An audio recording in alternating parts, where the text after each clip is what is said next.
राजा उदयन उज्जैनी के कारागार में बंदी थे, लेकिन उनके मन में निराशा की जगह प्रतिशोध की ज्वाला जल रही थी। उधर राजा प्रद्योत अपने शत्रु को कैद करके प्रसन्न तो थे, पर उनका असली उद्देश्य कुछ और था। वे उदयन को मारना नहीं, बल्कि उनसे उनकी वह दिव्य कला सीखना चाहते थे, जिससे वे संगीत के द्वारा हाथियों को वश में कर लेते थे। प्रद्योत ने अपनी सुंदर और गुणवती पुत्री राजकुमारी वासवदत्ता के लिए यह कला सीखने का निश्चय किया। उन्होंने उदयन के सामने यह प्रस्ताव रखा कि यदि वे वासवदत्ता को वीणा वादन और हाथी को वश में करने की कला सिखा देंगे तो उनके साथ अच्छा व्यवहार किया जाएगा। एक स्वाभिमानी राजा के लिए अपने शत्रु की पुत्री का गुरु बनना बहुत बड़ा अपमान था। उदयन ने क्रोधित होकर यह प्रस्ताव अस्वीकार कर दिया। राजकुमारी वासवदत्ता भी जब उसने सुना कि उसे एक कैदी से शिक्षा लेनी पड़ेगी तो उसने भी अपने पिता के सामने आपत्ति जताई। राजा प्रद्योत चिंता में पड़ गए कि उदयन ही नहीं, मेरी पुत्री भी शिक्षा लेने से मना कर रही हैं। तब चतुर राजा प्रद्योत ने एक और चाल चली। एक दिन उन्होंने अपनी पुत्री वासवदत्ता से कहा,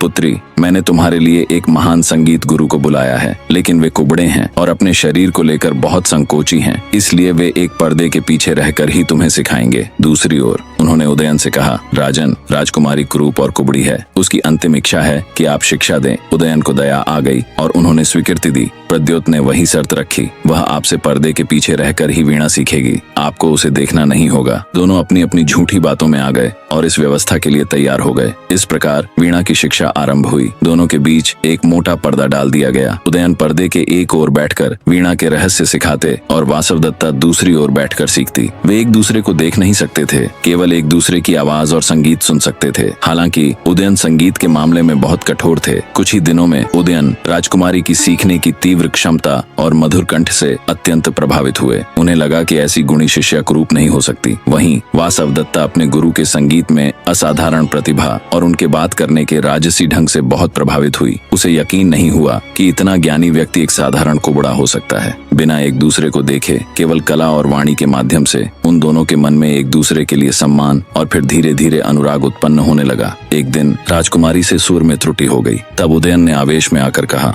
अरे कुबड़ी, तुम यह सुर ठीक से क्यों नहीं लगा रही हो? यह सुनकर वासवदत्ता का स्वाभिमान जाग उठा और उसने पर्दे के उस पार से क्रोध में उत्तर दिया, दुष्ट कुबड़े, तू मुझे कुबड़ी कहता है, मैं देखती हूँ तू कितना सीधा है। इतना कहकर राजकुमारी वासवदत्ता ने झटके से बीच का पर्दा हटा दिया। जैसे ही पर्दा हटा, दोनों की आंखें एक दूसरे पर पड़ी और वे स्तब्ध रह गए। उदयन ने अपने सामने एक कुरूप स्त्री की जगह स्वर्ग की अप्सरा जैसी सुंदर राजकुमारी को देखा और वासवदत्ता ने एक कुबड़े गुरु की जगह एक अत्यंत तेजस्वी और सुंदर राजा को पाया। दोनों को राजा प्रद्योत की चाल समझ में आ गई। उस एक क्षण में जब उनकी आंखें मिली तो क्रोध का स्थान प्रेम ने ले लिया।